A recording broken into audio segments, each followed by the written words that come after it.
I had barely stepped out of my car when the cold December air hit me sharp enough to sting my cheeks after a 14-hour day poring over tax files and year-end audits. Christmas Eve should have felt warm and forgiving the way it used to when my dad was alive and the house smelled like cinnamon rolls and pine. But tonight there was something stiff and wrong in the air before I even reached the porch.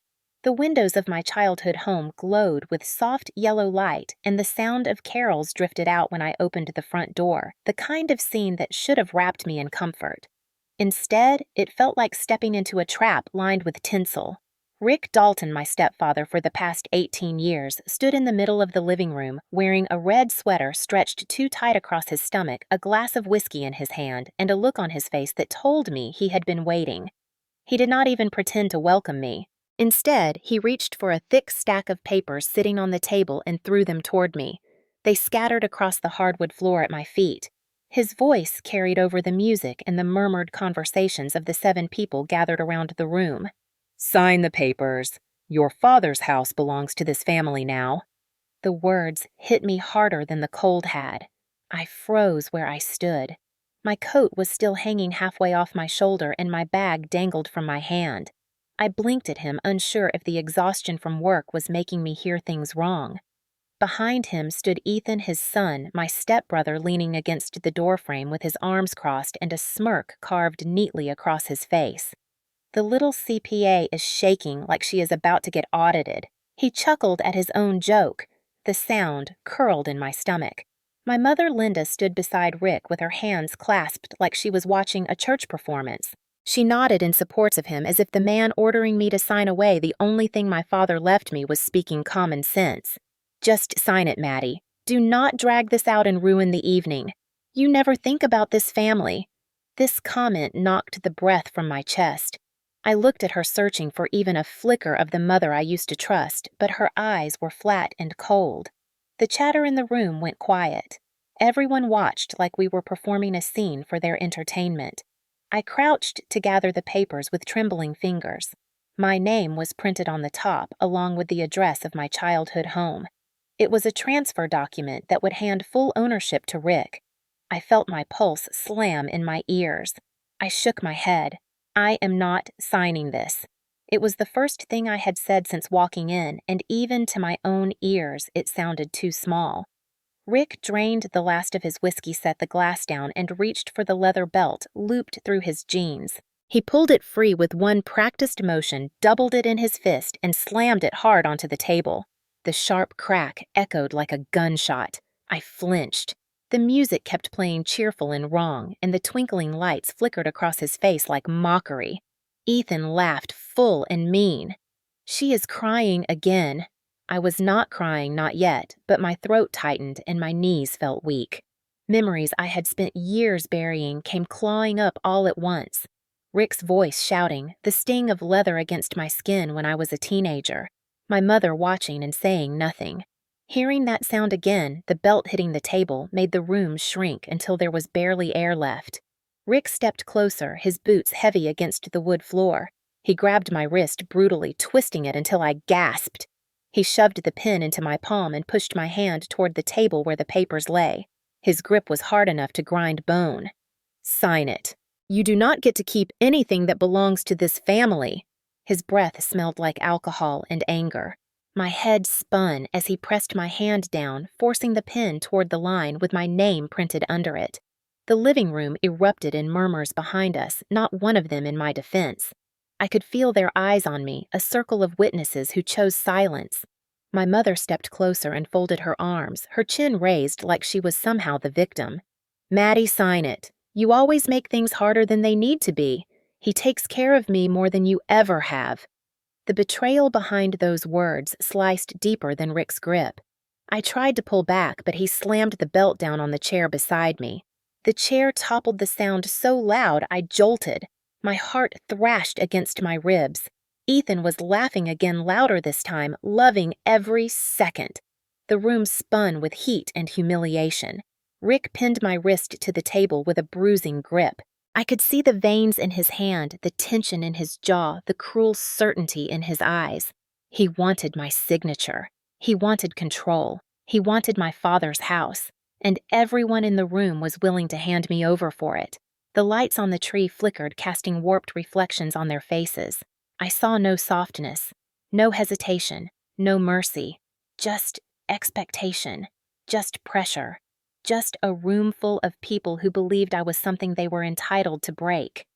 As Rick forced the pen toward the signature line, the thumping of my heartbeat grew so loud it drowned out the carols. I felt myself slipping, collapsing inward under a weight I had spent years escaping. My breath trembled, my vision blurred. All I could hear was Ethan's voice behind me, drawn out like he was savoring every word. "Look at her. She is pathetic." Rick pushed harder. The point of the pen pressed against the paper. My hand shook uncontrollably. And as the twinkling Christmas lights reflected in the faces around me, their shapes twisted by shadows and cruelty, I realized I was alone in a house full of people who claimed to be family. And the man holding my wrist wanted to erase the last piece of my father I had left. That was the moment something inside me broke and woke at the same time. The truth is that none of what happened on Christmas Eve came out of nowhere. It was not a sudden storm, but a long winter that had been building for almost 2 decades, starting the night my father's truck slid on black ice and wrapped itself around a guardrail when I was 12. I remember the knock on the door, the solemn deputy holding his hat in both hands, the way my mother crumpled to the floor like a marionette whose strings had been cut. I remember standing there frozen, holding the cup of hot chocolate my dad had made me before heading out to help a friend with a late delivery. After the funeral, the world moved on with painful efficiency. Meals were dropped off, neighbors murmured condolences, and then everyone returned to their lives, while mine had been split in two before and after. My mother barely spoke for months. The house felt too big for the two of us, too quiet without Dad's humming or the clatter of his boots. I did my homework at the kitchen table every night because sitting in my room alone made the loss too loud. When Rick first appeared, he seemed like a lifeline. He brought groceries, fixed the leaking faucet, shoveled the driveway, and told my mother she was still young, still deserving of companionship. At 12, I did not know how to interpret charm. He smiled at me and brought me candy and asked about school, and for a little while I believed we might heal. He moved in within 6 months and married her the following spring. The shift began almost immediately. Little comments at first, an eye roll when I corrected a math problem out loud, a scoff when I asked if I could keep Dad's old toolbox in my room. One night, when I accidentally spilled milk at dinner, he slammed his fist on the table hard enough to make me jump. "Watch what you are doing, girl. Your father spoiled you." I looked to my mother, expecting her to defend me, but she only said, "He is right, Maddie. Stop being careless." That was the first time I felt the ground tilt. Then came Ethan, 2 years older than me, and already expert at slipping into the role of golden child. He was the kind of boy who bragged loudly and blamed easily. If he broke something, I had left it in the wrong place. If he forgot his homework, I had distracted him. If he mouthed off, Rick said he was spirited, a real man in the making. When I matched his tone, once I was told to lower my voice, I tried to stay out of their way. I spent time in the library, memorized tax code sections long before I had any reason to. Numbers made sense. They did not twist or lie or shift without warning. People did. The first time Rick used the belt, I was 13. I had saved $20 from babysitting so I could buy a new calculator for school. He found the money in my backpack and asked where it came from. When I told him, he said I was being sneaky, hiding income like a thief. Before I could even understand the accusation, he grabbed the belt from the hook by the door and lashed it across the back of the chair. The sound alone made my whole body seize. He told me to hand him the money. I refused. The second strike hit the floor near my feet. Then he grabbed my wrist so hard my skin burned. My mother stood in the doorway, her face tight, her arms folded. She told me to stop being dramatic and do what he said. I gave him the money. The bruises on my arm bloomed purple by morning. When I showed my mother, she sighed and said, "If you did not provoke him, he would not have to discipline you. You need to learn how to respect a man." Those words became the foundation of my training. I was molded into the family scapegoat, one small humiliation at a time. At 14, Ethan stole my allowance and told Rick I had spent it irresponsibly. Rick called me ungrateful and grounded me for a month. At 15, he ripped up a scholarship application I had filled out because it required financial documents, and he did not want my grades or ambitions to become his problem. At 16, when I told my mother I wanted to apply for an advanced math program out of state, she said, "You already make things hard enough here." At 17, after my first part-time job paying minimum wage, Rick demanded I contribute to household expenses. When I told him I needed the money for school supplies, he took the belt from the hook again. This time, he did not hit the chair. He grabbed my arm and squeezed until I felt like the bones would crack. I spent the rest of the night sitting on my bed, staring at the wall, promising myself I would leave as soon as I graduated. I did leave at 18. I got a small scholarship, worked 2 jobs, lived in a tiny apartment the size of a storage closet, and studied until my vision blurred. I earned my CPA license on the first attempt, something even my instructor said was rare. I built a life in another city where no one raised their voice at me and no one demanded anything from me. But distance did not sever the thread completely. My mother would call occasionally, always with a tone that made me feel like a visitor instead of a daughter. She rarely asked how I was doing. She talked about Rick needing new tools or Ethan struggling with something he never actually put effort into. And when her heart condition worsened in her early 50s, I drove back once a month to refill her medications, organize her bills, and check the house. Every time Rick would make some snide comment about my car or my clothes or the way I talked. Every time my mother would stand beside him. I kept coming back anyway because I could not forget the woman she once was before the silence swallowed her. Still, every visit felt like stepping into a place where I was not supposed to exist. They made sure I felt that. Gradually, the calls from my mother changed. Less warmth, more urgency. More mentions of property and responsibilities. More parroting of Rick's ideas. The last call, the one that dragged me home on Christmas Eve, was short and sharp. "Maddie, you need to come sign some house paperwork. It is important, and I will not argue." Her voice was clipped, rehearsed. Something inside me tightened when I heard it, like the old walls of the house were already closing around me again. But she was my mother, and I still believed I owed her something. I did not know then that the moment I stepped through the door, they would be waiting like they had already decided who I was and what I owed them. I did not know they were ready to finish what they started years ago.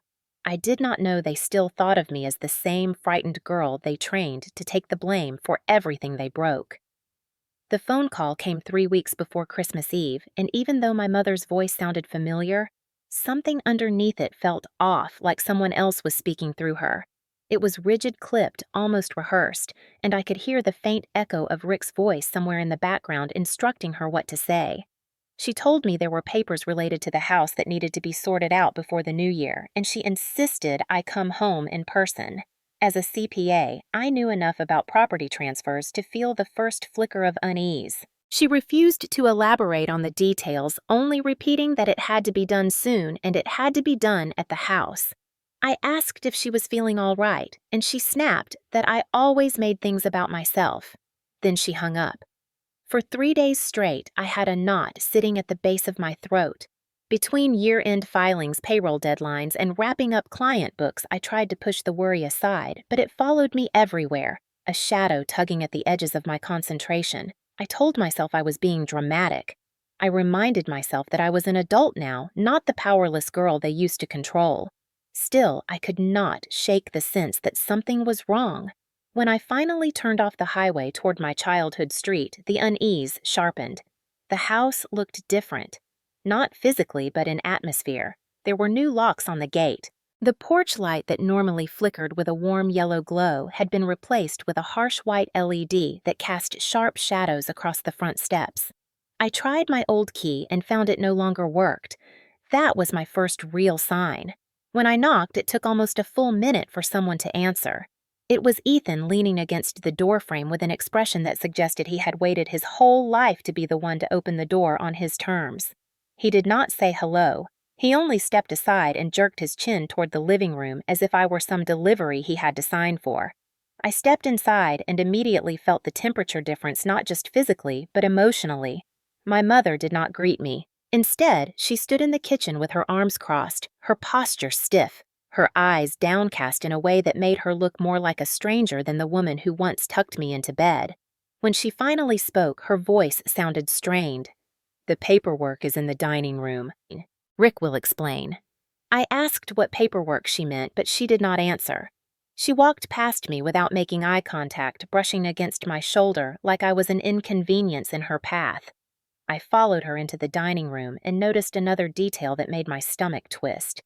The key hook near the door, the one where my mother always hung her car keys, was empty. Not empty in a careless way, but in a way that suggested someone had removed them intentionally.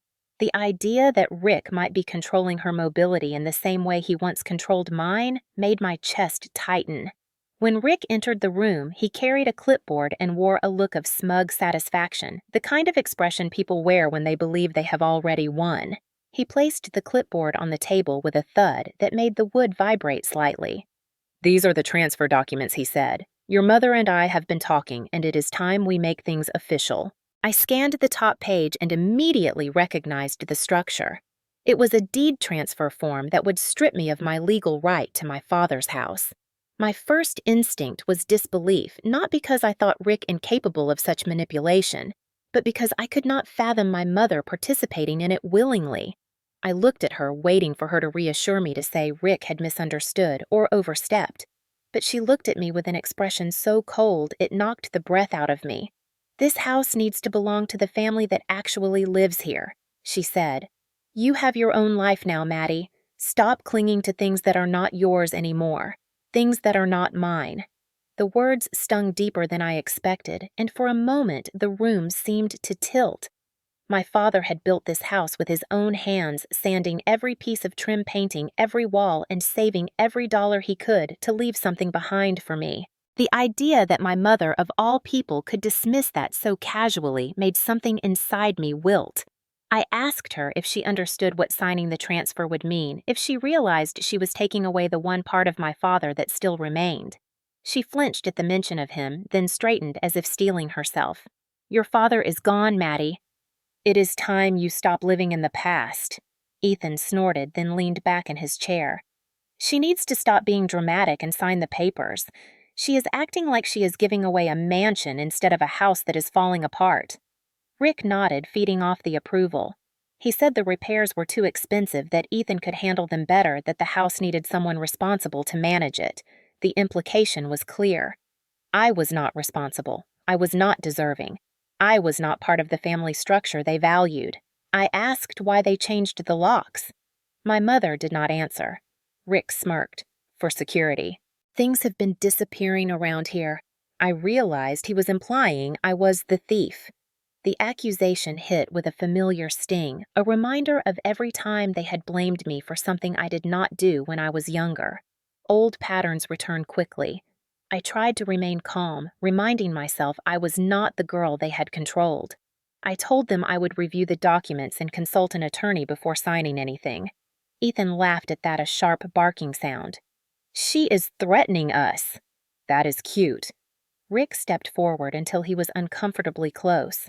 "No one is threatening anyone. We are resolving family business. But you will sign, sooner or later." The certainty in his tone made something in my stomach tighten again. I knew then that whatever they were planning, it was not a simple meeting. It was an orchestrated effort, a coordinated attempt to corner me. They had changed the locks, hidden my mother's keys, prepared the documents, rehearsed their lines. They had been preparing this moment for weeks. They wanted my signature, and they were not going to let me leave until they got it. I felt it in the air like static before a storm. I should have turned around and walked out right then, but I stayed out of worry for my mother, out of a mix of obligation and hope that maybe I had misread the situation. But deep down, I knew better. I could feel the walls of my childhood home closing around me again, just as they did when I was 13 and scared of the sound of a belt being lifted from its hook. They had a plan, and I had walked straight into it. By the time evening settled in and the last streaks of winter daylight disappeared behind the bare Arkansas trees, the house had transformed into something that looked festive on the outside but felt like a courtroom on the inside. My mother had invited 7 or 8 relatives from her side of the family, people I had known my entire life but had never truly been close to. They were already gathered in the living room when I came downstairs, their faces washed in the soft glow of the Christmas tree's multicolored lights. A string of carols played faintly from a speaker on the mantel, but the atmosphere felt tight, almost staged, as if every person in that room had been given a script ahead of time. When I stepped in the room, went silent in a way no holiday gathering ever should. The cousins who usually greeted me with polite small talk shifted their eyes away. My aunt, who used to bring me cookies when I was a child, looked me up and down with an expression more fitting for a courtroom witness evaluating a defendant. My uncle cleared his throat and looked at Rick as if waiting for permission to breathe. It struck me in that moment that none of them had been told the truth. Or worse, they had been told only Rick's version of it. The one where I was the problem. The one where I was ungrateful, selfish, and undeserving of the house my father built. Rick stood near the fireplace with his hands folded behind him like a judge presiding over a trial. My mother sat on the couch beside him, her posture stiff, her eyes dull in a way that made her look older than she was. She gave me a single nod, not of welcome, but of acknowledgement, as if marking my arrival in the roll call of defendants. The first blow came not from Rick, but from my Aunt Karen, whose voice, always sharp now, carried a rehearsed edge. "Maddie, we heard you have been giving your mother a hard time about something as simple as paperwork." It was framed as concern, but the accusation beneath it hung heavy. I blinked, unsure how to respond. I had not even spoken to her in months. Rick stepped forward with a benevolent sigh, as if the burden of managing me weighed heavily on his noble shoulders. "She has always been difficult about sharing responsibility. We have asked her to help with the house, but she insists it belongs only to her." A murmur rolled through the room. My Uncle Davis shook his head. "That does not sound fair, Maddie. Your mother lives here. Surely you could compromise." My stomach clenched. It was clear now. They had been fed a full narrative before I arrived, a version where I was the villain withholding something precious from the family. I tried to speak, but Ethan cut in, mimicking my voice with exaggerated whining. "Mommy, I deserve everything. Remember?" The room erupted into small chuckles, the kind that people use to mask discomfort and avoid taking sides. My face burned with humiliation as I stared at him, unable to understand how someone could take such pleasure in tearing another person down. My mother did not correct him. She did not tell him to stop. She simply watched me with a tightness around her mouth, like she agreed with every word. I stepped forward, clearing my throat. "The house was my father's. He left it to me. I have never refused to help my mother. I come here every month because she needs me. But the property is not something that can just be divided without proper legal," Rick interrupted with a hard laugh. "Always the accountant with her legal nonsense." The room chuckled again, and I felt my throat close. My mother leaned slightly toward Rick, her voice low but loud enough for everyone to hear. "Maddie, you do not understand how families work. You cannot cling to the past forever. Your father is gone. He is not coming back." The words pierced me so sharply I felt my knees weaken. She had never said anything like that to me before. Even at her coldest, she had never thrown my father's memory at me like a weapon. The room watched every reaction I had, as if waiting for me to crack. I tried to swallow down the rising heat in my chest. I have never clung to the past. I only want what is right. My father worked his whole life for that home. He wanted me to have stability. Ethan snorted, taking a sip of his drink like he was watching a sitcom. "Stability. Sure. Except you moved away and left everything for us to take care of." Rick nodded, feeding off the approval. "Exactly. You left. You made your choices. Now you need to accept the responsibilities that come with being part of a family." I could not believe what I was hearing. I had left to escape the abuse. I had built my own life because staying would have broken me completely. And now, somehow, that independence had turned into ammunition against me. Aunt Karen spoke again, leaning forward like a prosecutor delivering her closing argument. "Maddie, your mother has supported you all your life. Is it really that hard for you to sign a piece of paper to make things easier for her?" My mother's eyes flickered with something that might have been guilt, but disappeared too quickly to be sure. Rick placed a hand on her shoulder in a gesture that looked gentle on the surface, but felt like a public claim over her. Ethan added with a smirk, "And let us be honest, you do not even live here." You have a fancy job somewhere else. What do you need the house for? The living room felt smaller, tighter, suffocating. The Christmas lights blurred in my vision as my pulse quickened. I felt 14 again, being accused of things I did not do, watching Rick shape narratives that made me the villain, watching my mother nod silently beside him. I took a breath, trying to steady my voice. I am not signing anything tonight. That is not how property law works. And it is not how my father intended things to be handled. Rick's expression hardened instantly. The room shifted, the murmurs dying into a cold silence. He stepped toward me with slow, deliberate movements, the kind that made my skin crawl. Maddie, he said, his voice thick with warning, this is not about your father. This is about your mother and this family. Do not make this more difficult than it needs to be. My mother stared at me with a mix of disappointment and something uglier beneath it, something like resentment. You are not the only one who lost him, Maddie, but you act like you are the only person who matters. My breath caught in my throat. It felt like someone had slapped me. She stood by Rick's side as if that had always been her place. Ethan laughed softly, shaking his head. This is embarrassing for you, Maddie. Just sign already.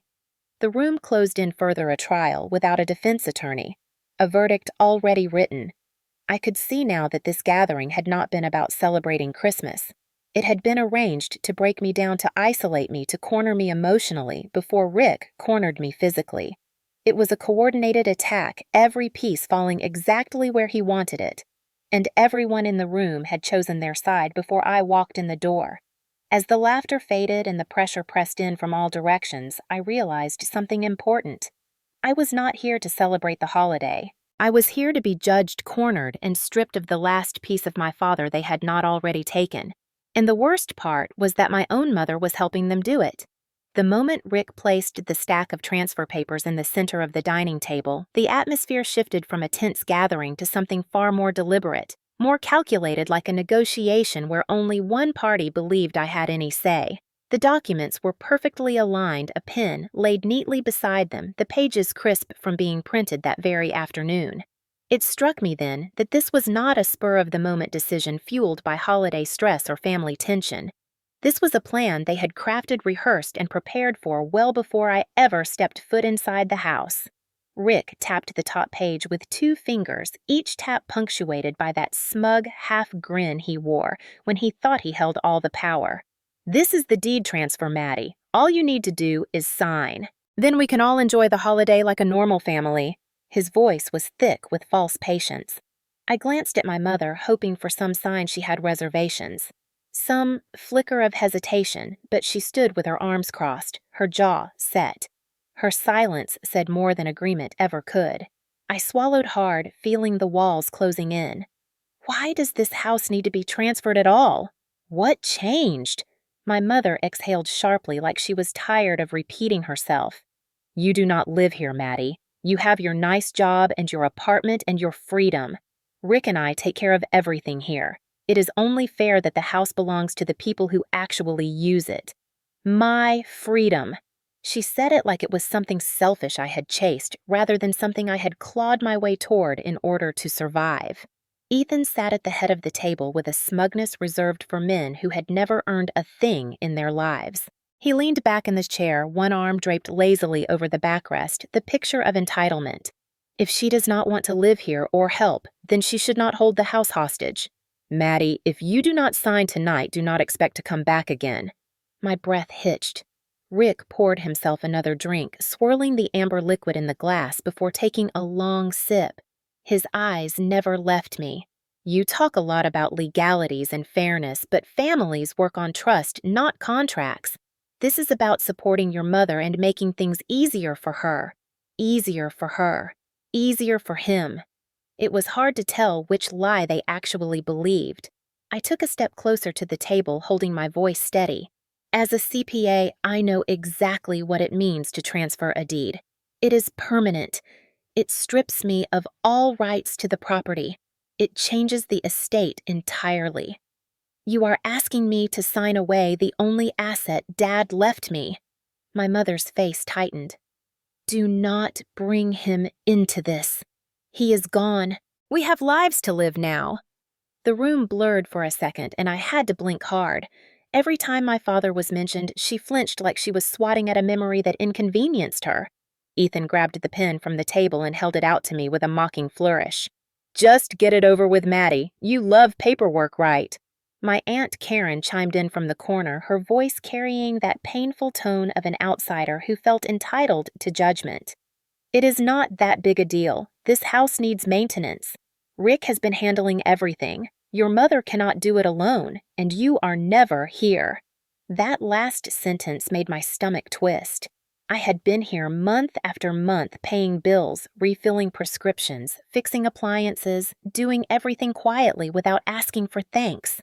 Somehow Rick had weaponized every bit of care I had given and twisted it until it sounded like I had abandoned her. My mother stepped closer, placing her hand gently on Rick's arm as if he were the one who needed support. You are lucky Rick is even willing to take this on.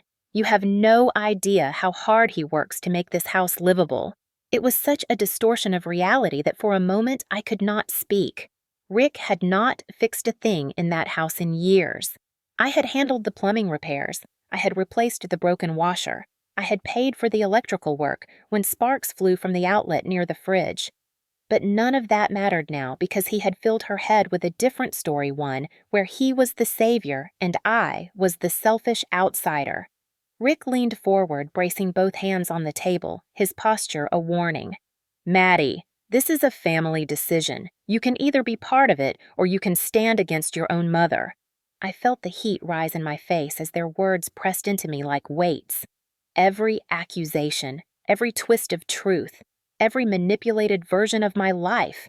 They made it sound like I had abandoned them, like I had escaped because of pride instead of survival, like I owed them something simply because they had chosen to rewrite history to suit their needs. Ethan's voice broke through the tension again. If she thinks she is too good for us, maybe she should leave right now. He looked almost excited at the idea, like he wanted the drama. Rick drank again, his cheeks turning red, his movements slower, thicker.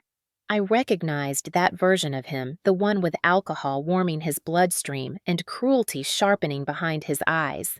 He thrived on control, and tonight he believed he had it.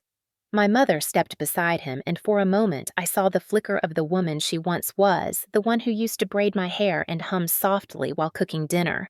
But then her expression hardened, replaced by a loyalty I did not recognize. Maddie, stop making this difficult. Sign the papers so we can have a peaceful holiday. Her words felt like a slap, not for the demand, but for the complete detachment behind it, as though she were asking a stranger to complete a task, not her daughter. I took a breath, steady and slow. I will look it over, but I will not sign anything tonight. I need time and I need legal counsel. Rick slammed his hand against the table, making the ornaments on the nearby shelf rattle. His voice was low and dangerous. You are not leaving without resolving this. Ethan smirked at me like he was enjoying a private joke.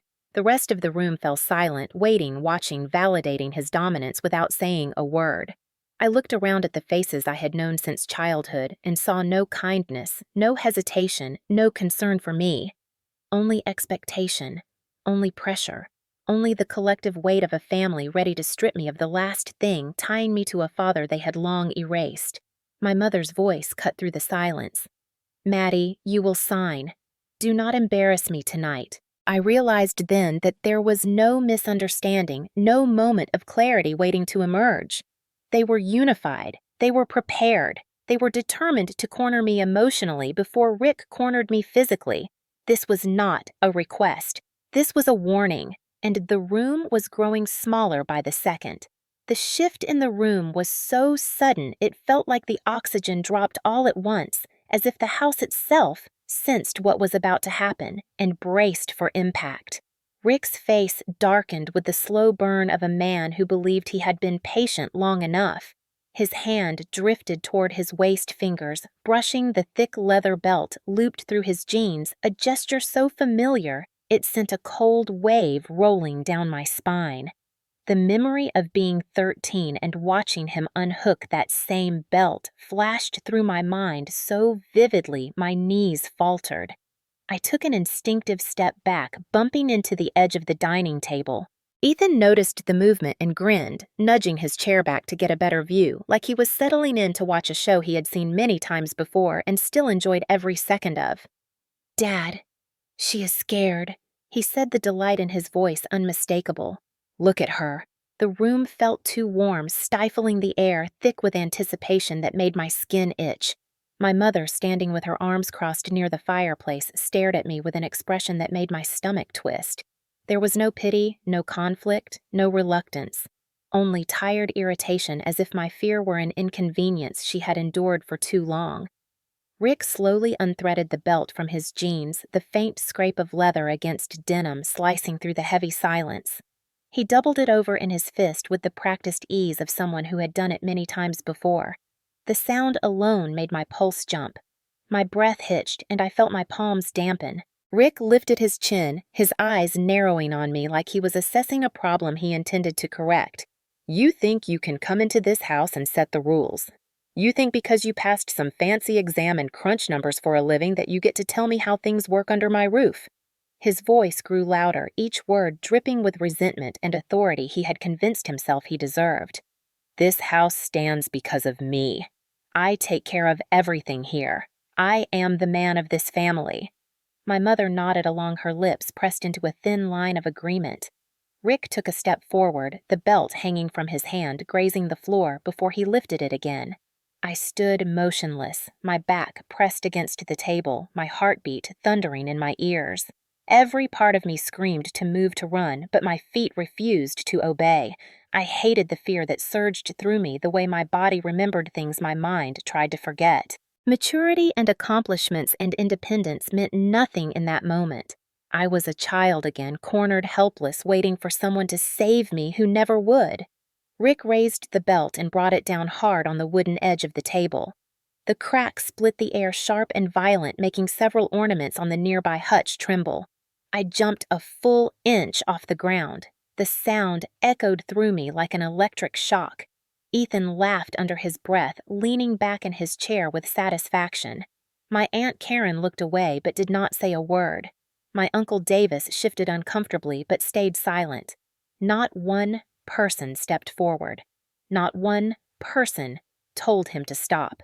Rick's voice dropped to a low rumble. "You are going to sign those papers. You are going to stop fighting me. And you are going to show some respect." My throat tightened. Respect. That word had been twisted and weaponized in that house for years until it meant obedience, silence, and surrender. My mother took a step toward Rick, placing a hand lightly on his arm. Her touch was not to stop him, but to steady him, almost encouraging him. "Rick," she said sharply, "she will not listen unless you make her." Those words pierced deeper than any belt strike ever had. I stared at her disbelief, making my vision blur for a moment. She was choosing him, fully, openly, without hesitation. Rick's eyes flicked toward her, and the approval glowing there fueled him. He turned back to me. The belt gripped tightly. That familiar wave of dread washed over me, thick and suffocating. It was not just the threat of the belt that terrified me, but the realization that he had complete approval from the woman who should have been protecting me. Rick took another step forward, and each of his boots hitting the hardwood felt like a countdown. He lifted the belt again and snapped it in the air inches from my shoulder. I flinched so hard my back hit the table edge, pain shooting up my spine. Ethan smirked. "She is so predictable." My mother's voice cut through the tension. "Maddie, stop this. You are making a scene. Just sign the papers like a normal daughter." Her words felt like ice pressed against my chest. A normal daughter. A normal daughter would sacrifice. A normal daughter would obey. A normal daughter would not run away to another city. A normal daughter would not put her own needs first. Every expectation she had ever placed on me condensed into that one sentence, suffocating and cruel. Rick, emboldened by the chorus of silent support, quivered with rage and lifted the belt one more time. He swung it downward with controlled force, hitting the leg of the chair beside me. The chair jolted and toppled over, clattering across the floor. The sudden noise ripped a small, involuntary cry from my throat, one I hated myself for making. Ethan burst into laughter. She is about to cry. This is the best Christmas ever. My chest tightened as heat rose to my eyes, not because of the threat, but because of the humiliation, the overwhelming sense that the people in this room enjoyed my fear. Rick leaned closer until I could smell the alcohol on his breath. "You think you are better than us?" he growled. "But you are nothing. You are the same scared little girl you always were. And tonight, you are going to prove it." His words hit their target. For a moment, I could not breathe. Memories crashed into me in a brutal wave. The sounds of yelling, the sting of the belt, the bruises I hid from teachers the nights I cried myself to sleep, wondering why my mother never stepped in. My entire childhood existed in those moments, trapped beneath the weight of a man who enjoyed control, and a woman who feared losing him more than she loved me. I forced myself to inhale slowly, but the room swayed. The laughter, the pressure, the belt, the silence of everyone else played in a loop that made it impossible to think clearly. I wanted to speak, to push back, to scream, but my voice was trapped behind the terror building in my throat. Rick took one more step, closing the distance until the belt hovered inches from my arm. His voice dropped into a sinister whisper. "Last chance. Sign the papers, or I promise you will regret it." The Christmas lights reflected in the glossy belt surface, tiny distortions of red and green dancing across the leather as it shifted in his hand. It felt surreal, almost cinematic, a horrifying contrast between festive decor and the violence simmering beneath it. At that moment, I realized the truth, one I had avoided for years. They did not want peace. They did not want fairness. They wanted power. They wanted submission.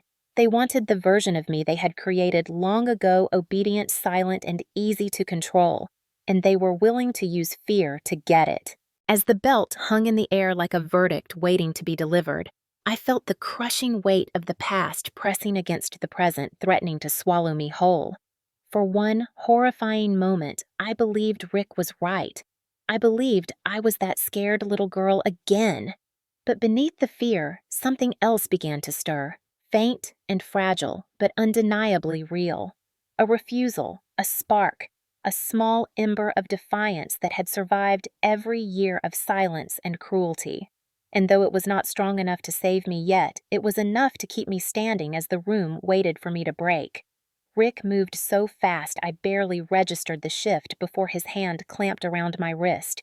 His grip was iron tight, the kind that did not bruise immediately, but promised bruises later. The belt dangled from his other hand, swaying slightly with each breath he took, a silent warning that hung between us like a shadow. He yanked me forward, dragging me toward the dining table, forcing my body to stumble as I tried instinctively to pull back. The room around us blurred, voices melting into background hums of anticipation and cruel curiosity. The Christmas lights reflected against the polished wooden surface of the table, as if mocking me with their cheerful glow. Rick slammed my hand against the top sheet of the document, spreading my fingers like I was a child learning to write my name for the first time. His voice came out rough, strained, soaked in anger that had fermented for years. "Sign it." I shook my head, my breath trembling as I tried to pry my hand free. Rick tightened his grip until a burning sensation shot up my arm. My mother stepped closer, her movements slow and deliberate, and placed one hand on Rick's shoulder with a firmness that made it clear she was not trying to calm him. She was encouraging him. "This is for the family, Maddie. Do not turn this into a disaster." Her tone was flat, steady, cold, the calm of someone who had made a decision and expected obedience. My heart pounded so loudly I could hear it in my ears. Ethan rose from his chair with a casual stretch, as if he were getting ready to record a concert instead of a moment of coercion. He pulled out his phone with a flourish, tapping the camera icon with exaggerated slowness. He angled the screen toward me. "Evidence," he said mockingly. "So, you cannot accuse us of anything later." My stomach twisted. My mother nodded approvingly at him. "Good idea. She needs to stop twisting everything that happens here." The betrayal struck me with such force I felt physically winded. I looked at her, waiting for something, anything resembling maternal instinct, but all I saw was the hardened loyalty of a woman who had convinced herself she was right, no matter the cost. Rick thrust the pen into my hand, pressing my fingers around it so tightly the plastic dug into my skin. His voice vibrated with a low fury. "Your mother has suffered enough. You are going to stop being ungrateful and sign this paperwork like a decent daughter." A decent daughter. They had weaponized that phrase my entire life until it meant nothing but silence and compliance. I tried to speak, but my voice came out thin, barely audible. "Rick, this is not legal. You cannot force someone to sign a deed transfer." His laugh was harsh, grating, deeply familiar in its cruelty. "Legal. That is all you talk about. You think the world revolves around your rules and your books. But this house is my responsibility. I make the decisions, you follow them." My fingers trembled around the pen. Ethan moved closer, holding his phone inches from my face. "Go on, say something clever. You always have some smart comment ready." My Aunt Karen shifted uncomfortably, but still did nothing. My Uncle Davis glanced briefly at the door, perhaps considering stepping in before he lowered his gaze to the floor again. I realized then that no one here would save me. No one would stand between Rick and the destiny he believed he controlled. Rick slowly pushed my hand closer to the signature line. His breath was uneven, heavy with expectation. The pressure of his fingers dug deeper, as if he wanted to carve obedience into my bones. I felt tears sting the corners of my eyes, but refused to let them fall. Not here. Not in front of them. Not for them. My mother's voice sliced into the moment with a sharpness that surprised me. "Maddie, enough. You are embarrassing this family. If you cared about me at all, you would sign the papers and let us move on. Let us move on." As if my father's memory was an obstacle. As if my fear was an inconvenience. As if my future was something they could trade away with a stroke of ink. Rick lifted the belt an inch, just enough for the leather to graze the side of my arm. The threat was unmistakable. He did not need to strike. The history between us did the work for him. I felt my chest tighten, my breath shallow. Years collapsed into seconds. 13, 15, 17. Every time I had stood in this house with nowhere to go, no one to defend me, and no escape from the man who believed pain was a form of teaching. Ethan's voice came again, dripping with glee. "She is going to cry. Look at her." My mother turned her face away, not because she pitied me, but because she was ashamed of me. That hurt more than anything else. My hand hovered over the paper, the pen trembling as ink bled a tiny dot onto the signature line. Rick pressed harder. "Sign it." He pushed my wrist down, forcing my hand closer, the tip of the pen scratching lightly against the paper. My breath caught. My mind screamed. My hand refused to move. Something inside me snapped and yet held steady at the same time, a strange combination of breaking and awakening. I shook my head slowly, violently, pulling back with every ounce of strength I had left. "No!" Rick's face twisted with rage. "Do not play games with me. You want to test me." The belt shifted in his hand, again an unmistakable warning. I felt the first tear slip down my cheek, hot and humiliating, but it did not weaken me. It hardened me. I forced my voice out hoarse, but clear. "Mom, please. For once, please stop this." My mother's eyes met mine, but there was no love, no recognition. Only irritation. "You made your choice the day you left this house. Now we are making ours." She turned her back to me, sealing her decision without hesitation. Rick's patience snapped. He slammed the pen down so hard the table vibrated. Then he grabbed the back of the chair beside me and hurled it across the floor. The crash was jarring wood hitting tile and skidding into the wall. The sound tore a cry from me before I could stop it. Ethan laughed so loudly it echoed off the walls. "This is hilarious!" Rick grabbed my wrist again tighter this time, dragging it back toward the table. His voice was a low snarl. "Last chance. Sign it or I make you understand what defiance costs in this house."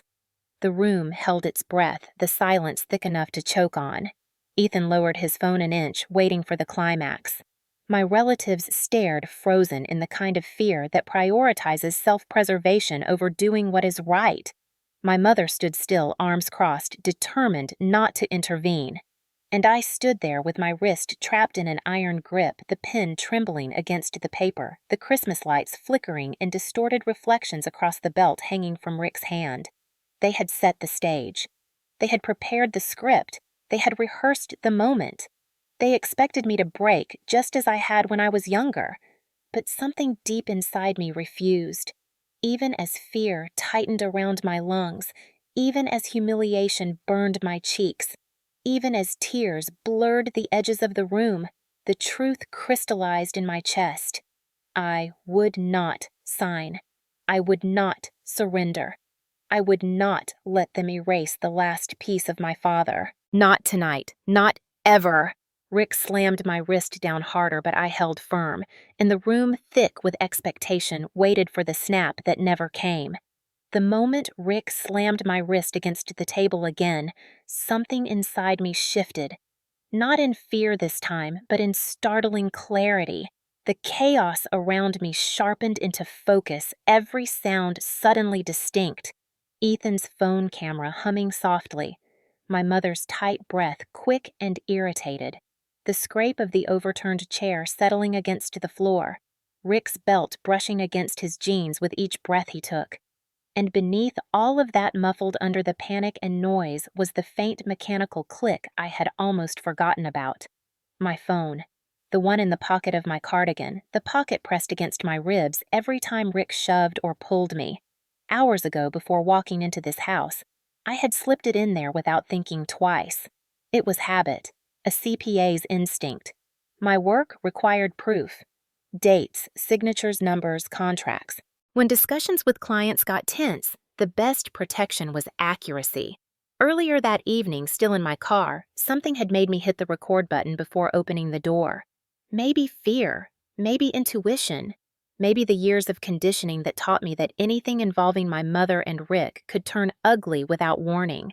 At the time, I had not expected to need the recording. Now, as Rick tightened his grip on my wrist, forcing the pen closer to the signature line, I felt the unmistakable press of the phone against my side and realized the impossible.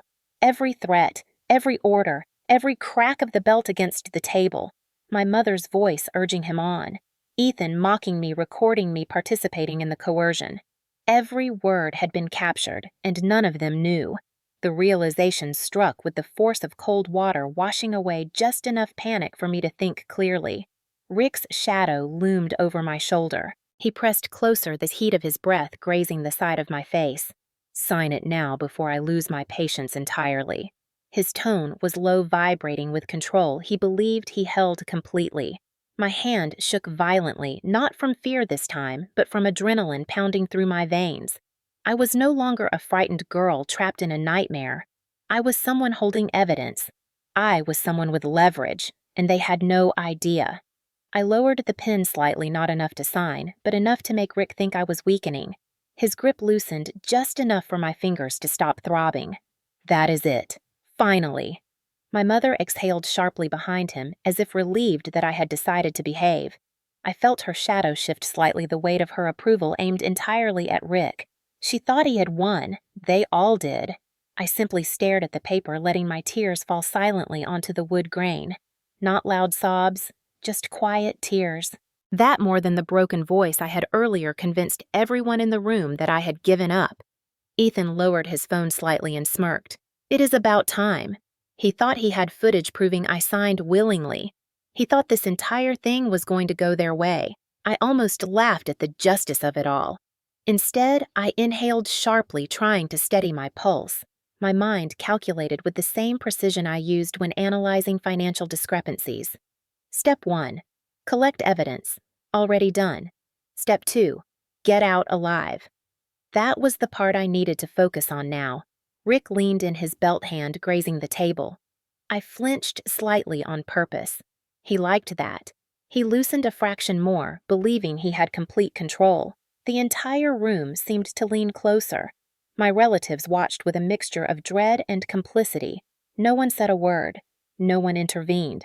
No one cared. The perfect storm of silence and cruelty. I took another breath, steadying myself. I needed to speak carefully, just enough to buy time, not enough for Rick to explode. My voice was hoarse. I cannot sign if you hold my wrist this tightly. For a moment, Rick hesitated. He wanted my compliance recorded. He needed it to look willing. Ethan lifted his phone again as if the moment were too important to miss. Mom nodded slowly, supporting Rick's need for the perfect performance. She crossed her arms, her expression cold and resolute. Let her position her hand. We do not need unnecessary trouble. Unnecessary trouble.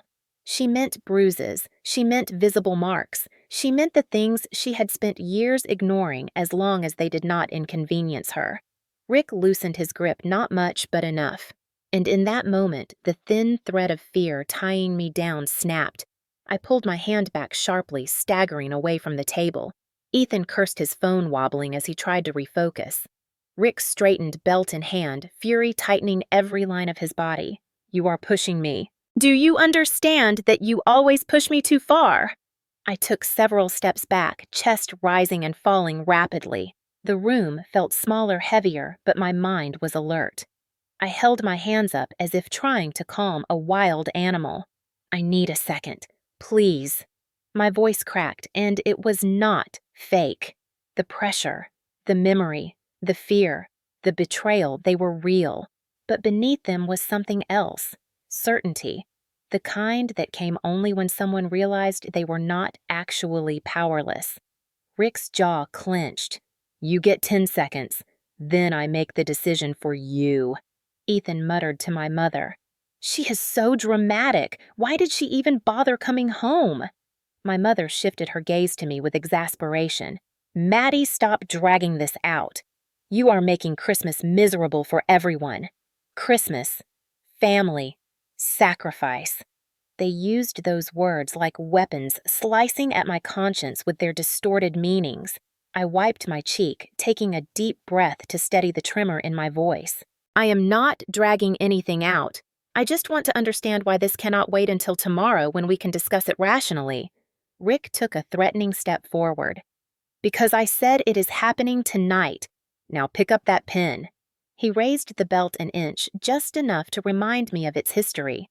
Behind him, Ethan lifted the phone again, capturing every second of intimidation without realizing it was building a mountain of evidence. My phone, still recording, felt like a lifeline against my side. 40-plus minutes of coercion, intimidation, physical threats, emotional abuse, and clear intent to force a signature. The kind of evidence that law enforcement did not ignore. The kind that prosecutors leaned on. The kind that could topple everything Rick believed he controlled. I swallowed hard. I needed to get out before he realized anything. Before the mood shifted again. Before he decided that intimidation alone was not enough. I reached slowly for the edge of the table, pretending to steady myself. Everyone watched, holding their breath, expecting me to return to the signature line. Instead, I used the motion to pivot toward the doorway. Rick saw the shift, but for the first time that night, he did not move quickly enough. I stepped back again, reaching the threshold of the dining room. My voice came out small but clear. I just need fresh air. 5 seconds. Rick lifted the belt, raising it halfway before my mother grabbed his arm. Not because she wanted to protect me, but because she did not want chaos in front of the guests. Not in front of the family. Rick froze, but his eyes were murderous. You have until I count to 3. My legs moved before I consciously commanded them. I ran. Out of the dining room, down the hall, toward the front door. Rick's roar echoed behind me. Get back here! Ethan's footsteps thudded violently against the tile. Mom shouted something incoherent, but none of it mattered, because as I sprinted outside onto the freezing porch air, my phone was still recording. And suddenly, for the first time all night, I understood something powerful. I did not need to fight them with strength. I only needed the truth, and I had every second of it in my pocket. The cold night air slapped against my face the moment I burst through the front door, so sharp and sudden it felt like it shocked a breath back into my lungs. I stumbled onto the porch, gripping the railing as my chest heaved, my entire body trembling from the collision of adrenaline fear and something else rising beneath all of it. something hotter and steadier than panic. My phone was still recording inside my pocket, its weight pressing against my ribs like a reminder that I had not come out here empty-handed. Behind me, I could hear the chaos I had left behind erupting. The muffled shouting, the heavy boots scraping across the tile, my name being spit out like a curse as Rick barreled toward the doorway. He moved like a storm, and the house with all its years of memories and ghosts shuddered under the pressure of his anger. The porch's wooden boards vibrated as he shoved the door open so hard it slammed against the siding. The porch light flickered above him, casting a fractured glow across his face, deepening the grooves of fury etched into it. "Get back inside right now!" His voice ripped through the night like a torn branch, snapping jagged and violent. He stepped forward, belt still in hand, the leather swinging slightly with each step. Ethan appeared beside him, phone raised again, eager to capture my moment of collapse. My mother hovered in the background, arms crossed, her silhouette rigid and unmovable. I backed away from the door down the porch steps, my feet crunching into the thin layer of frost collecting on the walkway. The cold bit through my shoes, through the thin material of my tights, through the fear tightening my throat. I held up a hand automatically, not in surrender, but in a desperate instinct for space. Rick took another step forward, his voice a low growl. "You think running outside changes anything? You think you can embarrass this family and get away with it? You get back in that house and do what I told you to do." My breath came out in foggy bursts. I wanted to scream. I wanted to cry. I wanted to break down and collapse right there in the yard. But above all of that, another thought rose up louder than anything else. They were still being recorded. Every word, every threat, every step. I tightened my fingers around the edge of my cardigan, feeling my phone pressed firmly against my hip. It was there. The truth was there. And I was starting to realize the power it held. Rick advanced another step so close now his shadow covered mine on the icy grass. My legs trembled with the instinct to run, but I forced myself to stand still. "Stand firm. You are going to sign that deed." His voice was a promise of violence.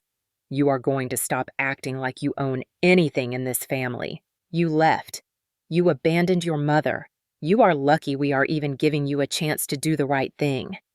I inhaled sharply, the cold air burning my lungs. My mother called out from the doorway, her tone a sharp blade slicing through the air. "Maddie, stop being dramatic and get back inside." "It is freezing. Look at you. You always do this. You escalate everything. You ruin every holiday." I felt something inside me snap at her words. Not break. Snap. Like a tether finally giving way after being pulled too tight for too long. I turned toward her slowly. My voice came out small but heavy. "Mom, do you hear yourself? I am your daughter." Her face twisted first in irritation, then something harsher. "Stop hiding behind that word. You stopped being my daughter the day you chose your career over your family." I stared at her stunned. She looked right back at me, all softness gone, her expression etched with a cold certainty that chilled me deeper than the winter air. Rick raised the belt slightly as if to pull my attention back to him. "Enough of this. You have 5 seconds to get inside." 5 seconds! Like I was a toddler being counted down for a timeout. Like my adulthood, my autonomy, my grief, my memories, my father's legacy meant nothing. Ethan snorted. "She is not coming back. Look at her. She is shaking like a scared rabbit." I set my jaw. I was shaking. My whole body was trembling with the kind of fear that had lived in me for years, fear conditioned into my bones. But beneath it now was a growing heat, a pressure, a rising force I could not swallow down even if I wanted to. I straightened my spine. Rick's countdown began. 1. The air felt heavy, suffocating. 2.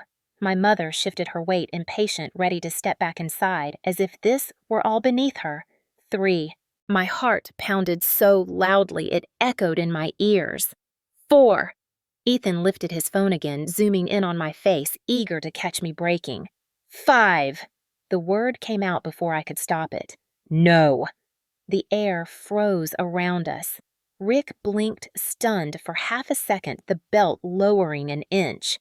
"What did you say?" I swallowed my throat raw, my voice shaking but clear. "I said no.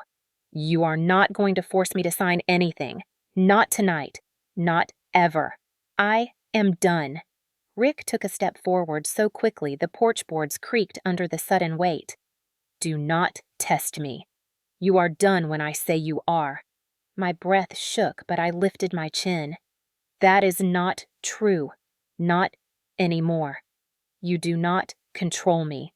You do not own me." His face contorted a silent rage that pulsed through the air like heat. "What do you think you are going to do?" "You think you can run? You think anyone will believe you?" I forced myself to keep eye contact even as tears stung the corners of mine. "I am not your property. I am not a child you get to punish. I am not something you bought when you married my mom. You do not get to decide what I own, what I sign, or who I am." My voice cracked on the last word, but I stayed standing. Rick lifted the belt again this time with a clear intent to swing.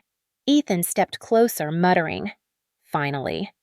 Now she will stop acting." But something unexpected happened. My feet did not move. My knees did not buckle. My shoulders did not curl inward. I stood exactly where I was on the frosty lawn, arms shaking but raised slightly as if creating an invisible barrier between us. My voice rose again louder, breaking through the cold like a flare. "I am not signing anything for you. I am not bending for you. I am not letting you take one more thing from me. Not my father's house. Not my dignity. Not my life." Rick froze mid-motion. Maybe it was the tone of my voice. Maybe it was the certainty. Maybe it was the realization that something was different this time. My mother glared at me from the porch. "Lower your voice. The neighbors might hear." My laugh came out strangled but genuine. "Good. Let them hear. Let everyone hear." Rick took 2 long strides forward, gripping my arm so tightly I gasped. His face was inches from mine, his breath hot with anger. "You think this ends with you holding your ground on my lawn? You think you can outrun what happens inside my house? You are not leaving here until you do what I told you to do." My heartbeat thundered in my chest, but my voice remained steady. "I already have what I need." He blinked again, confusion flickering for the first time. "What are you talking about?" I swallowed, trembling but steady. "Every word you have said tonight, every threat, every time you raised that belt, every time you tried to force my hand. I have it all." His grip faltered. My phone is recording. It has been recording since I walked in." Rick's entire body stiffened. Ethan lowered his phone slightly. My mother's face drained of color. The yard fell so silent I could hear the wind moving through the branches of the oak tree near the fence. Rick's eyes darted to my pocket. "You are lying. You think that is going to make me stop?" He jerked my arm again hard enough to send a flash of pain up to my shoulder. I steadied my breath, forcing my voice to remain calm. "Call my bluff then. Hit me. Drag me inside. Keep going. All of it is already recorded. All of it is saved. My phone backs up automatically to the cloud. Even if you grab it from me right now, it is too late. The recording is already stored. It was a partial lie. The backup had not finished yet.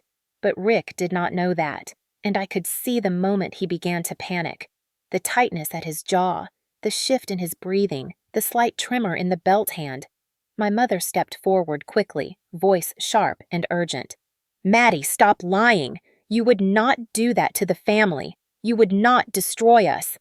"Destroy you!" I choked out a breathless laugh. "You did that yourselves." Ethan ran a hand through his hair, staring at me with dawning fear. "You cannot go to the police with this. There is nothing illegal about a family argument. Nothing illegal," I repeated quietly, my voice shaking. "You threatened me. You tried to force me to sign legal documents. You raised a weapon. You trapped me in the house. You told me I did not have the right to leave." Rick grabbed my arm again, shaking it violently. "Give me the phone. Right now." My voice rose in pure instinct. Touch me again and I will scream so loud this entire street will come outside." He hesitated. That hesitation was everything. It was the first crack in the structure he had built around me for years. I ripped my arm away from him and took 2 steps back, planting my feet firmly on the frosty grass. "I am not stepping foot in that house again.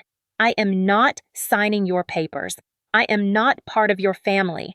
And I swear on my father's name, you will never control me again. I am not your property." The words echoed through the yard louder than I expected, stronger than I had ever said them before. For a moment, none of them spoke. None of them moved. Then Rick lunged. Not for me, for my pocket. But I was faster this time, because I was done being afraid. I spun away from him, running toward my car at the end of the driveway, my breath loud in my ears, my legs freezing but moving with more strength than I knew I had. Behind me, I heard Rick shout, "Ethan, curse my mother, yell something unintelligible." None of it mattered. I yanked my car door open, slammed it shut, hit the lock button with a shaking thumb, and pressed my back against the seat chest, heaving. Rick pounded on the window, shouting so loudly the glass vibrated. "Open this door, right now." My hands shook as I grabbed my phone and stopped the recording. The screen displayed a saved file. 49 minutes and 22 seconds. A lifetime of evidence. I exhaled a trembling breath that fogged the windshield. For the first time in years, I felt something close to power. I started the car. The engine roared to life beneath my trembling hands, but the sound was drowned out by the pounding in my ears and the muffled shouts coming from outside the car. Rick's fists slammed against the window again, hard enough to make the glass shudder, his face twisted with a rage so thick it looked almost animal. Ethan hovered a few steps behind him, his phone still in his hand, but no longer raised to record his expression, shifting rapidly from anger to fear and back again, as if he could not decide which emotion felt safer.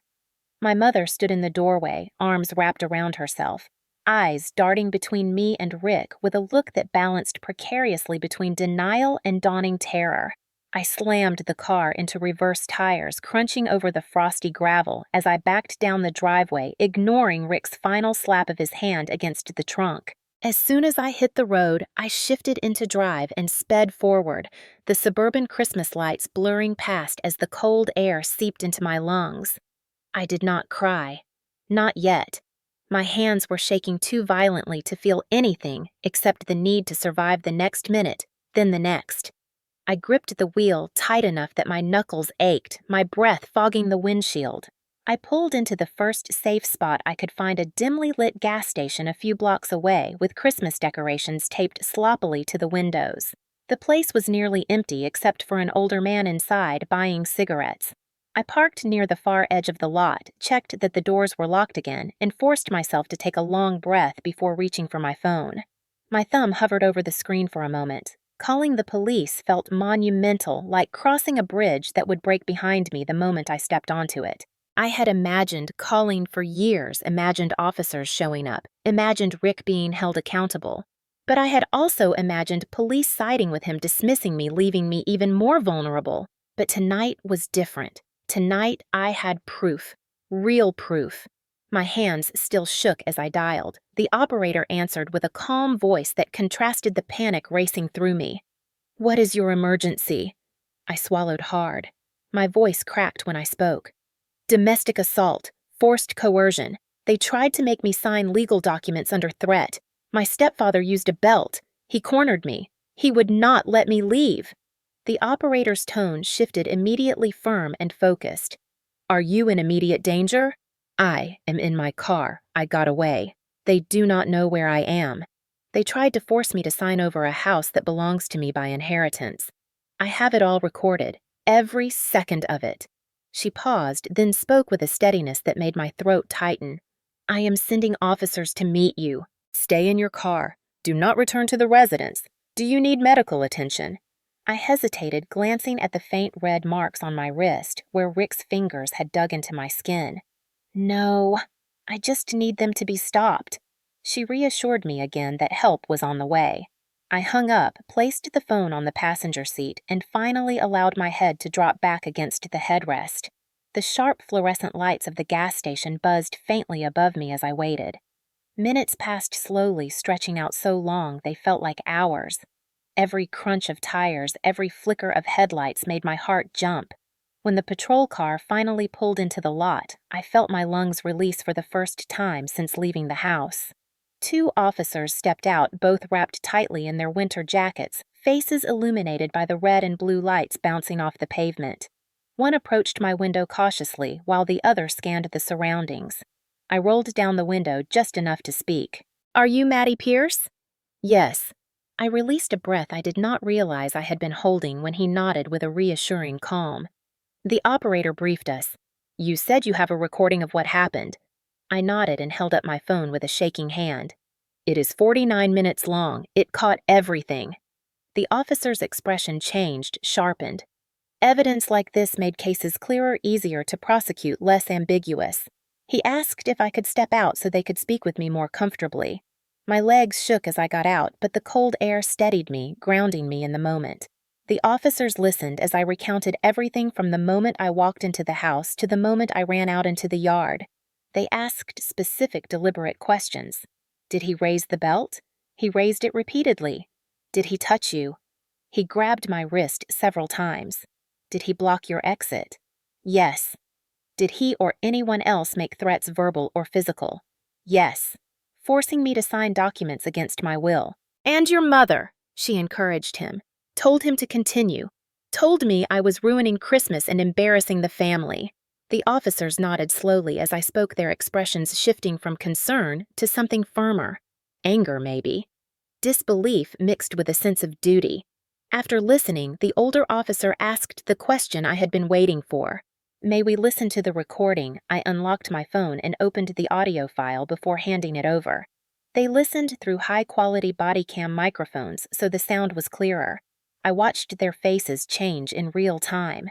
Rick's voice filled the cold night air. "Sign it. Stop crying. You belong to this family. You will not shame us on Christmas." Ethan's mocking laughter echoed next, slicing through the silence. My mother's voice followed, sharp and dismissive. "Maddie, stop being dramatic. Do what you are told." The sound of the belt slamming against the table made the younger officer flinch. The moment Rick grabbed my wrist came through clearly, his voice turning vicious. "You do not get to leave. You sign when I say you sign." The officers did not interrupt the playback once. When the recording ended, the older officer exhaled slowly. "That is more than enough." He looked at me. "Maddie, you did the right thing calling us." My chest tightened with a mixture of relief and grief so intense it almost knocked me off my feet. The younger officer spoke next. "We need to go to the residence now. We will need you to remain here until we contact you." "Are you okay with that?" I nodded quickly. "Yes. Please. Please go before he does something worse." They returned my phone and got back into their patrol car. As they drove off, I leaned against my own car legs, trembling with the slow release of fear. I stared at the faint reflection of my face in the window, pale and exhausted but standing. For once, standing. Not shrinking, not apologizing, not breaking. Standing. The minutes that followed were agonizing. I could not hear anything from where I was parked.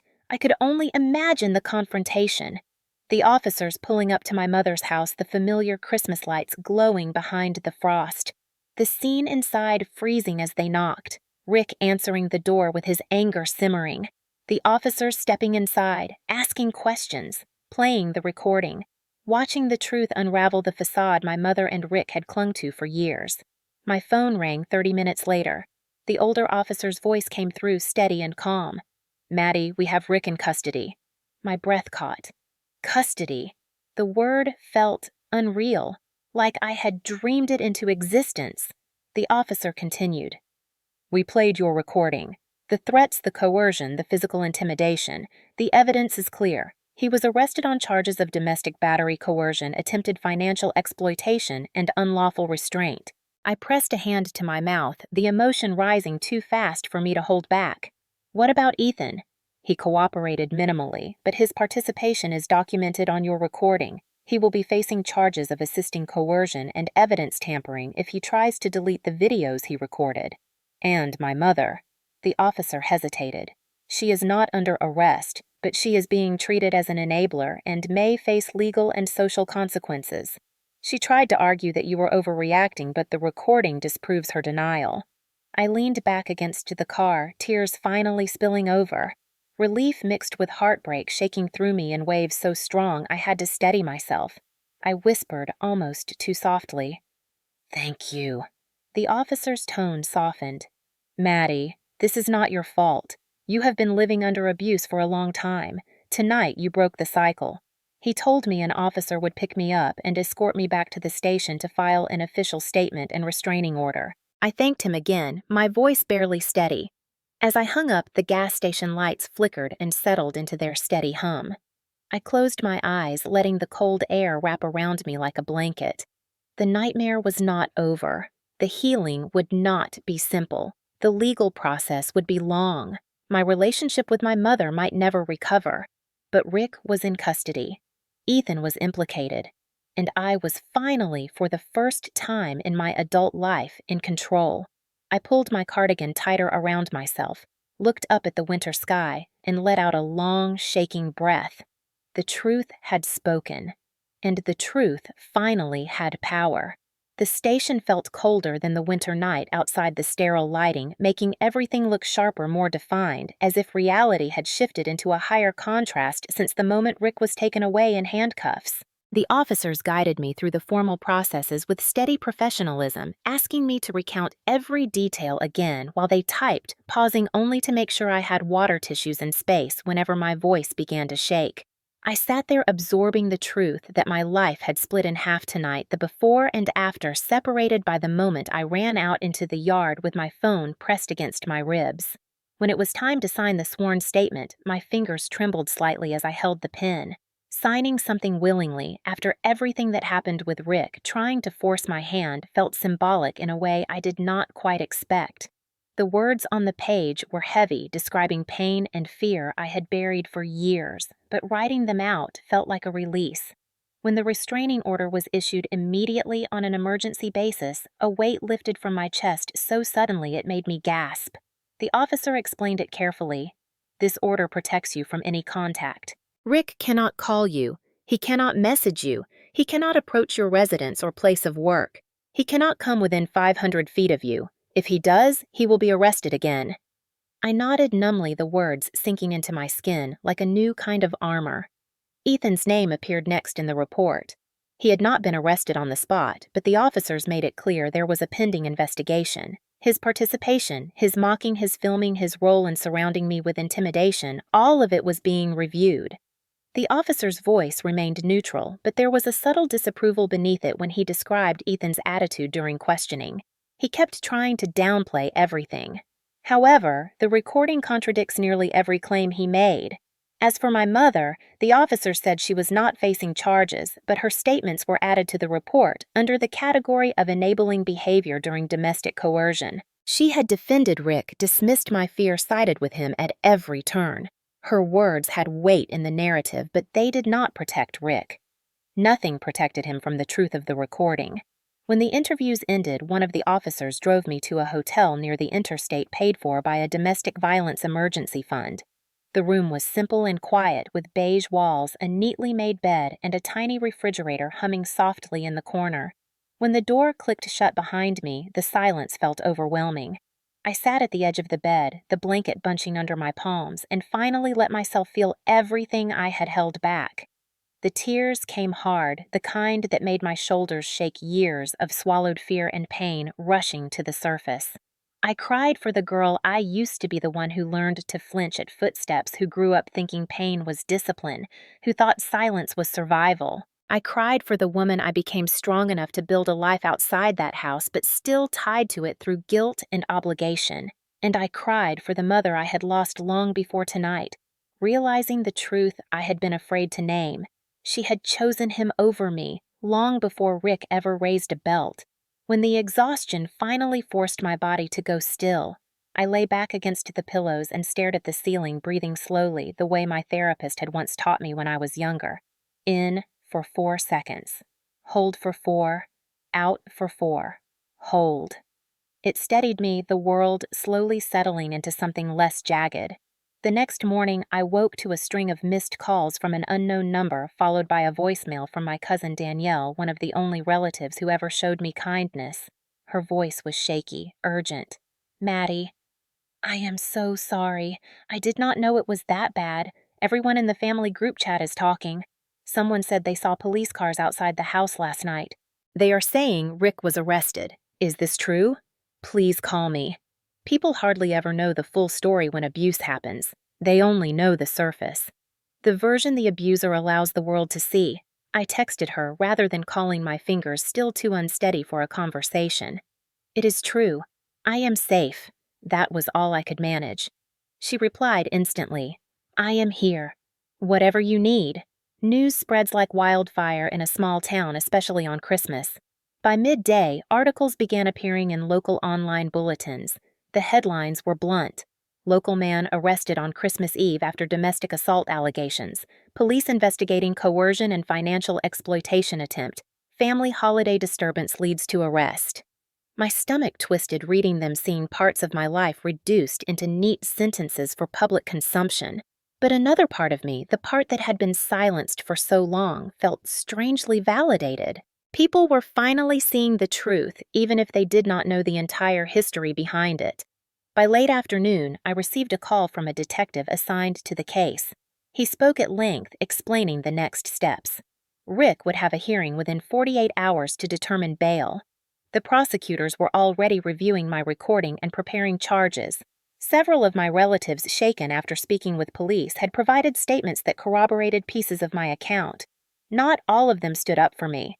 Some still tried to minimize it, claim it was a misunderstanding, a family disagreement blown out of proportion.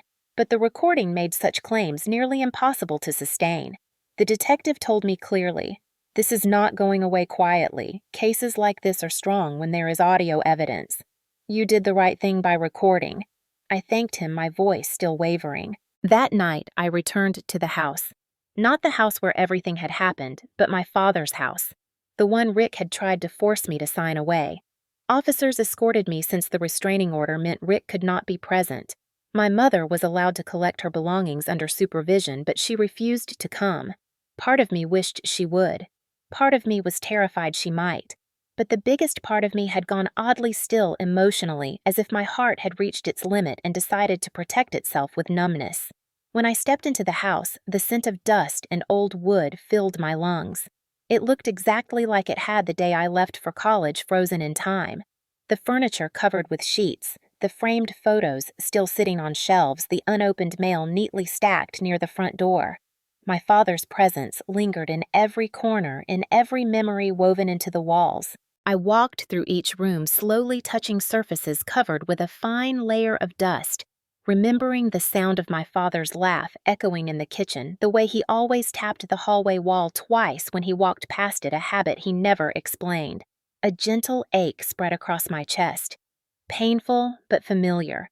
But this time, being here did not hurt the way it used to. It felt safe. It felt mine. Not something to be stolen or manipulated or weaponized. The house was still standing, and so was I. Later that evening, social consequences began surfacing. Rick's employer placed him on immediate leave pending legal review.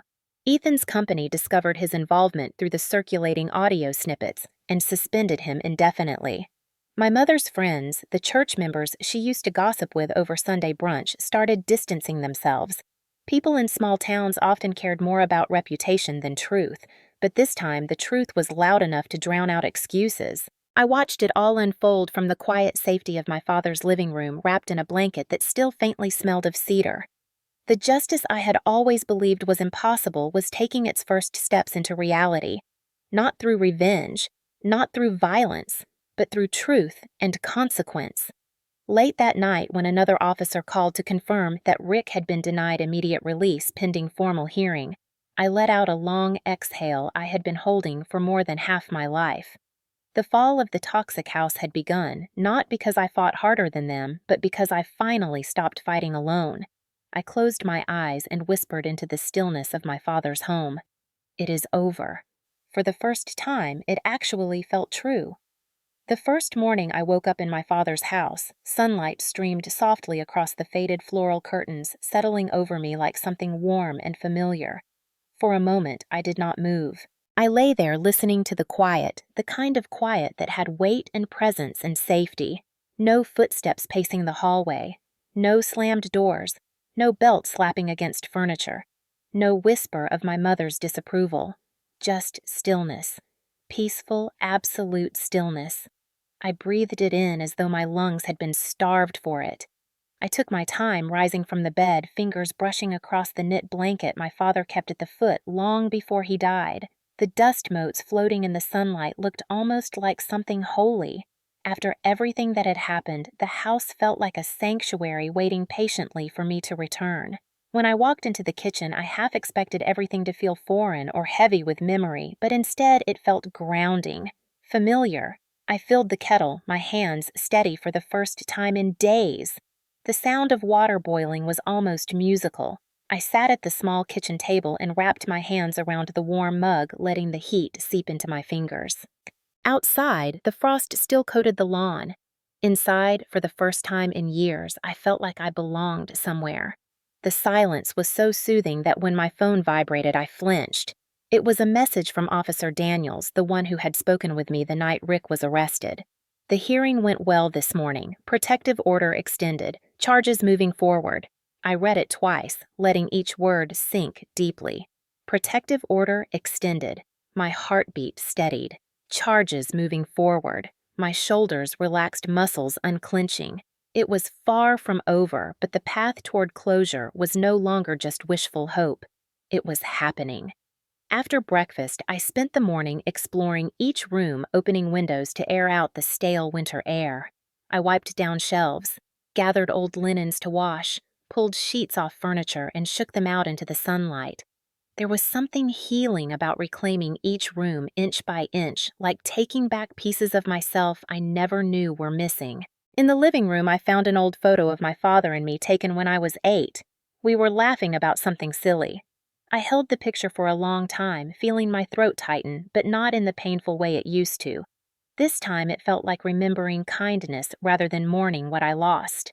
I framed it and placed it on the mantel. The house looked different instantly, alive again. Around noon, my cousin Danielle stopped by with a bag of groceries. Her eyes were puffy and she hugged me without waiting for permission. I hugged her back tightly, grateful for the grounding presence of someone who had always treated me with decency. I am so sorry, Maddie. I never knew it was like that. I swallowed, trying not to cry. I did not want people to know. It felt safer to pretend things were normal. Well, no more pretending. She squeezed my shoulder. You are not alone. Not anymore. We spent the next hour unpacking the groceries and talking about everything that had unfolded over the past 48 hours. The town was buzzing. The family group chat was imploding. People were arguing about who knew what, who ignored what, who should have stepped in years ago. A few relatives sent messages expressing shock and support. Others maintained their silence. Danielle told me that my mother had temporarily moved in with a friend after the police escorted her from the house she shared with Rick. She refused to speak to anyone. She blamed me, claimed I had destroyed her life. Hearing that made my chest ache in a familiar way, but not with guilt, with clarity. I placed a carton of eggs into the fridge and shook my head. I did not destroy her life. She made choices. She chose him. Danielle nodded. People are finally seeing that. After she left, I took a long walk along the quiet street, bundled in my coat breath, forming white clouds in the air. The neighbors' yards were decorated with leftover Christmas ornaments and half-inflated snowmen. A dog barked somewhere in the distance. I walked slowly, letting each step sink into the cold ground. With each block, it felt like I was walking out of the old story I had lived for so long and into something new, something softer. When I returned home, the detective called. Rick's bail hearing had concluded. The judge denied bail due to the severity of the threats, the recording, and the coercion attempt. The detective explained that Rick would remain in custody until his trial. I closed my eyes and exhaled a slow release that left my entire body lighter. "Thank you," I whispered. The detective paused, then added gently, Maddie, you showed remarkable courage. Do not minimize what you did. You protected yourself. You saved yourself. After hanging up, I went into the living room, turned on the old record player, and let one of my father's favorite jazz albums fill the space. The warm crackle of the vinyl carried memories of simpler days. I closed my eyes, swaying slightly, letting the music wrap around me like a familiar embrace. Later that afternoon, I began cleaning out the attic. Dust clung to my hair and clothes. Boxes filled with old Christmas decorations, photo albums, my father's letters, and even my childhood drawings littered the floor. I found a small wooden box with my name carved into the lid in my father's handwriting. Inside was a letter. A letter dated just months before he died. My breath caught as I unfolded it, the paper crinkling softly. He wrote about how proud he was of me, how he knew I would grow into a strong woman, how he believed in my intelligence, my compassion, my ability to see truth even when it was hard. He wrote that the house was always meant to be mine because he wanted me to have a place that felt safe, a place where I could build a life and escape whatever storms might come. Tears blurred the words until I could barely read them. It felt like he had reached across years just to give me strength right when I needed it most. I clutched the letter to my chest and whispered, "I came back, Dad. I am here, and I am safe now." That night, I cooked dinner in the kitchen where we used to make pancakes on weekends. I lit a candle on the table. I played more of his records. The house began to feel warm again. Lived in. Mine. As I was cleaning the dishes, my phone buzzed with a message. It was from my therapist from years earlier, someone I had not spoken to in a long time. Danielle must have reached out to her. "Maddie, I heard what happened. I am here if you want to talk." My throat tightened. For the first time in years, I felt ready to say yes. Another message buzzed in this time from an officer confirming that Ethan was now officially under investigation after attempting to delete the footage from his phone. Actions. Consequences. Truth. Justice unfolding slowly but surely. Later, wrapped in a blanket on the couch, I watched the fire glow in the fireplace. The warmth soothed the ache inside me. The flames cracked softly, casting shifting light across the room. I closed my eyes and breathed deeply. I would heal. Not because time magically repaired wounds, but because I was finally allowing myself to breathe in a place where fear no longer lived. I whispered into the quiet house as if my father could hear me. "I survived. I am going to be okay." And then as I leaned back, feeling the house settle around me like a protective embrace, a final truth rose within me, steady and sure. Family is not built from blood or duty or fear. Family is made from those who show up when you tremble, those who stay when the world collapses, those who choose you. And as the fire crackled and the night wrapped softly around the home my father left me, I knew that my future would be built not on the ruins of what broke me, but on the strength of the woman who walked away from that toxic house and finally closed the door behind her. If you made it to the end of this story, I want you to take a deep breath with me right here, right now, because what you just heard was not just a story about survival. It was a reminder of something people forget far too easily. You are allowed to walk away from the people who hurt you, even when those people share your last name. And before you scroll away, let me ask you this, especially if you are watching from your living room late at night, or listening while making dinner or folding laundry. How many of you have stayed quiet in a house where every word felt dangerous, where every holiday felt like a battlefield, where your courage was taken for granted until the moment you finally said no? If that hit you a little too close, you are not alone, and you never were. This channel is a place where silence breaks, where the stories nobody talks about come to light, where the people who were told to keep the peace finally get to speak for themselves. And if you are watching from somewhere in the United States, maybe from Tennessee, Ohio, Texas, Florida, or a snowy little town up north, I want you to do something simple for me. Look down at the comment section and tell me where you are watching from and what time it is right now, because I promise you, someone hundreds of miles away is going to reply to you and say they understand exactly what you felt listening to this story. You might think your story is small. You might think your scars are invisible to anyone but you. But let me tell you something as clearly as I can. There is someone out there tonight who needs to hear the truth. you have been holding inside your chest for years. Someone who needs to know they are not crazy, they are not weak, and they are not the villain their family tried to paint them to be. And if this story stirred something inside you, if it reminded you of the kitchen arguments you were never allowed to win the holidays, you dreaded the nights you lay awake listening for footsteps in the hallway, then please hit the like button and share this story so more people can hear it. Because you never know who might be scrolling in silence right now, waiting for a sign that it is time to take their life back. And if you have ever walked away from a toxic parent, a violent stepfather, a cruel sibling, or anyone who used fear as a tool to control you, I want you to write 3 simple words in the comments I chose, me. You would be shocked how powerful it is to see those words lined up under a video like this. Thousands of strangers saying the same thing, reminding one another that choosing yourself is not selfish, it is survival. And to those of you who are older, maybe in your 40s, 50s, 60s, or beyond, watching these stories because they remind you of things you wish you had said decades ago, let me speak directly to you. It is not too late. It is never too late to set a boundary, never too late to heal, never too late to choose peace.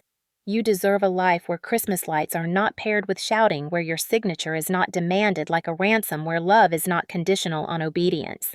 Before you leave this video, I want you to answer one more question in the comments, and do it honestly. What would you have done if this had been your Christmas Eve? What would you have done if someone stood over you with a belt, demanding your future in exchange for their comfort? I read every comment on this channel. I respond to as many as I can. And this community, whether you have been here since the beginning or you clicked this video by accident tonight, is built on truth, empathy, and the courage to break generational cycles. So do not leave without saying something, even if it is just telling me where you are watching from, even if it is one sentence about what part of the story hit you the hardest. Your voice matters here more than you know, and if you need to hear it from someone tonight, hear it from me. You are not alone. You are not crazy. You are not responsible for fixing people who hurt you, and you deserve peace. Now tell me, where are you watching from tonight and what time is it there? I cannot wait to read your story.